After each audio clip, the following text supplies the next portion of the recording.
Olá pessoal, boa tarde, bem-vindos a mais uma aula de ciências.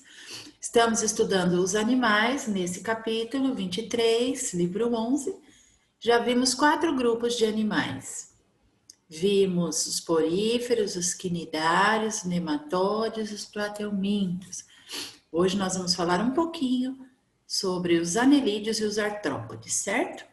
Os anelídeos são vermes que têm o corpo formado por diversos segmentos ou anéis, daí vem o nome, anelídeos. Alguns tipos de anelídeos possuem apêndices em número variado, que auxiliam na locomoção. Esses apêndices seriam pequenas cerdas ao longo do corpo, né, para ajudar na sua movimentação. Outros não possuem apêndices e se movimentam apenas pela associação entre a musculatura e o seu esqueleto. Os insetos, como abelhas, formigas e besouros, os aracnídeos, como aranhas e carrapatos, crustáceos, como camarão e lagosta, e os miriápodes, como piolho de cobra e centopeia, fazem parte de outro grupo de animais conhecidos por artrópodes. Todos os artrópodes possuem um esqueleto externo formado por uma substância chamada de quitina, que confere resistência ao corpo deles. Outra característica comum aos artrópodes é a presença de apêndices articulados, que possuem as funções de locomoção, captura de presas e outros alimentos e até mesmo de reprodução. Alguns animais, como os insetos, também possuem asas que são utilizados para a locomoção pelo ar. Os músculos associados aos apêndices e às asas possibilitam a movimentação desses animais. Quais seriam esses apêndices? O que seriam esses apêndices? As antenas, as asas, as patas, entre outros. Então, dentro dos anelídeos, nós temos muito conhecido as minhocas e os sanguessugas, e um grupo menos conhecido chamados de poliquetos, que são anelídeos marinhos. E dentro dos artrópodes nós temos insetos, crustáceos, aracnídeos e os miriápodes. Então nós temos aí 4 subgrupos dentro dos artrópodes. Então nós vamos ver aqui mais alguns exemplos, porque o livro traz aí bem resumidinho, né? Então eu tenho aqui mais algumas informaçõezinhas para passar para vocês, que eu acho até bacana. Se bem que no ano que vem, no 7º ano, a gente vai estudar todos esses grupos bem separadinho. Então aqui, ó, dentro dos anelídeos nós temos, como característica geral, são vermes com o corpo cilíndrico e segmentado ou metamerizado com simetria bilateral, triblásticos, celomados e prostotômios. Não se preocupe com esses nomes, ele não tem no nosso livro agora, como a gente viu. Fazem parte da estrutura do corpo em relação ao embrião, entre outras estruturas. Vocês vão estudar só depois lá no ensino médio. Os apêndices são cerdas quitinosas, filiformes ou fininhas, pequenininhas, de poucas a muitas por segmento. Então, aqui nós temos um exemplo de poliquetos, tem muitas cerdas. Aqui nós temos as minhocas, né? Tem poucas cerdas, um exemplo bem conhecido. São animais de vida livre, podem ser terrestres ou aquáticos, de água doce ou salgada. E as sanguessugas, que é um anelídeo sem cerdas. Então, são os 3 exemplos mais conhecidos: minhocas, poliquetos e sanguessugas. A digestão é extracelular, é fora da célula, eles têm um tubo digestório completo, com boca e ânus, tem um papo, as minhocas, tem uma moela. O sistema circulatório é fechado, ou seja, o sangue circula somente dentro dos vasos sanguíneos.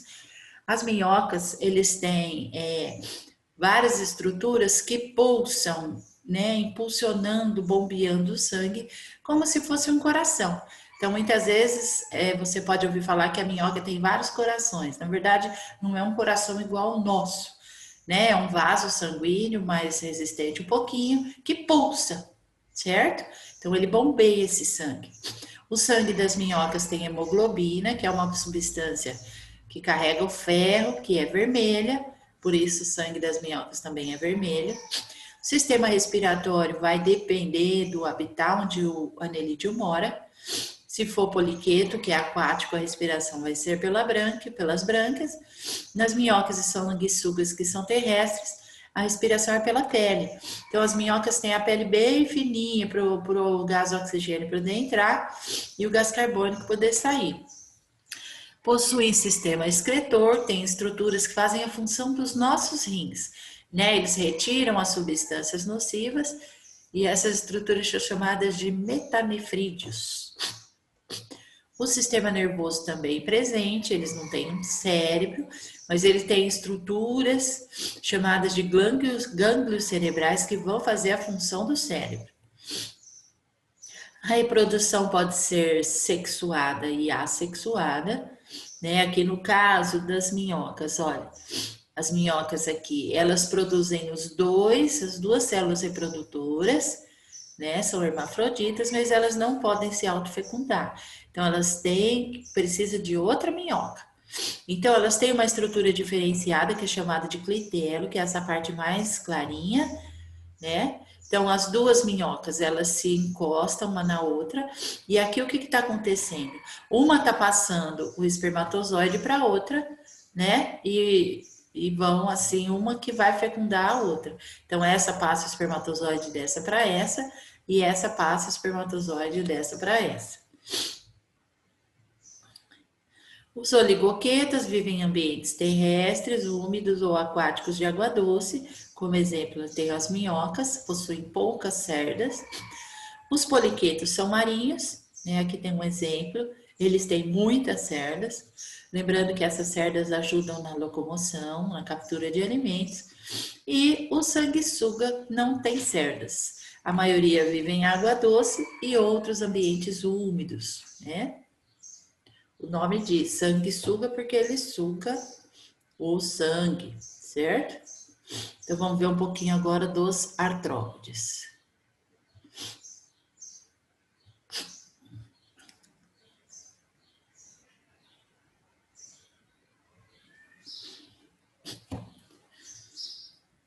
Os artrópodes são animais invertebrados, possuem patas articuladas, o corpo dividido em cabeça, tórax e abdômen, e outros só em duas partes, uma chamada de cefalotórax, que é a união da cabeça com o tórax e o abdômen. Tem um esqueleto externo, chamado de exoesqueleto, formado de quitina. Esse exoesqueleto não deixa o bichinho desidratar, só que ele fica do lado de fora. Então, muitas vezes ele atrapalha o crescimento, porque a hora que o animal cresce bastante, esse esqueleto quebra. Aí tem que fabricar outro. É o exemplo da cigarra. Muitas vezes nós vemos uma casquinha nas árvores que é da cigarra. Aquilo é um esqueleto externo. Então, a cigarra, ela vai crescendo, o esqueleto quebra, ela deixa para trás e vai fazer outro. Ela e todos os artrópodes. São muito numerosos em variedades de espécies, podem ser terrestres ou aquáticos, são divididos em 5 grupos: insetos, crustáceos, aracnídeos, quilópodes e diplópodes. E tem sistema digestório completo com boca e ânus. Então, nós vamos ver aqui um pouquinho de cada artrópode. Então, a palavra artrópode significa pés articulados, patas articuladas, certo? Todos do grupo T. Então, os insetos vivem principalmente em ambientes aquáticos, tem algumas espécies terrestres, tem algumas espécies aquáticas, tem o corpo dividido em 3 partes, cabeça, tórax e abdômen, possui um par de antenas e a maioria possui asas. Alguns insetos têm uma relação positiva com os seres humanos. No caso, as abelhas fabricam mel, polinizam as flores e a larva do bicho da seda possui fios de seda utilizados na produção de tecidos. E alguns têm relações negativas, como as pragas, que atacam as agriculturas, insetos que transmitem doenças, como a dengue, chikungunya, Zika vírus, e insetos que causam prejuízos domésticos, como traças e cupins.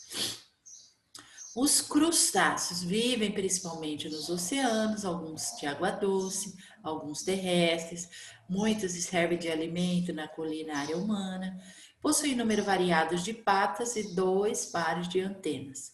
Algumas espécies são filtradoras, outras são carnívoras, têm o corpo dividido em 2 partes, cefalotórax e abdômen. No cefalotórax encontram-se olhos, antenas, boca e até alguns pares de patas. E no abdômen, os outros pares de patas. Como exemplo, nós temos caranguejos, lagostas, camarão, siri. Os aracnídeos são aranhas, escorpiões, carrapatos e ácaros.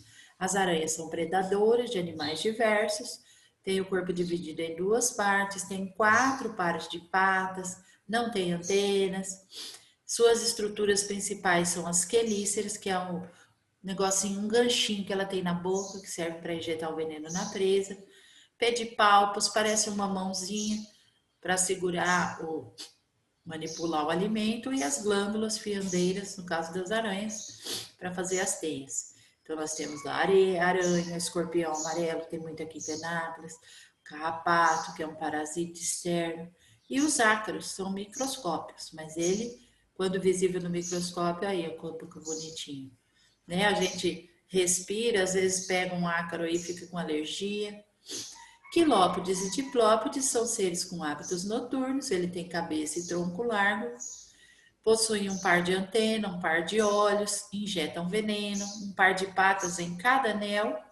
No caso do diplópode, 2 pares de patas. O exemplo mais conhecido são as centopeias, né? Ou lacraia, é mesmo o bichinho. Olha. E os diplópodes têm o corpo dividido em cabeça, um pequeno tórax e um abdômen. Possuem um par de antenas curtas, 2 pares de patas em cada anel. Daí vem o nome, diplópodes. São terrestres, herbívoros, de movimentos lentos. O exemplo mais conhecido é o piolho de cobra, ou os embuás. Quando você encosta nele, ele enrola. Como ele não tem veneno, ele solta um cheirinho fedidinho.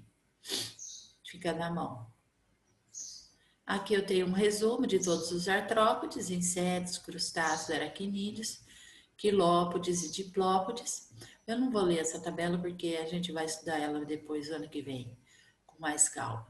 Foi só para vocês terem um conhecimento aí um pouco maior, já que nosso livro tem muito pouquinha coisa. Ok? Um abraço, até a próxima aula.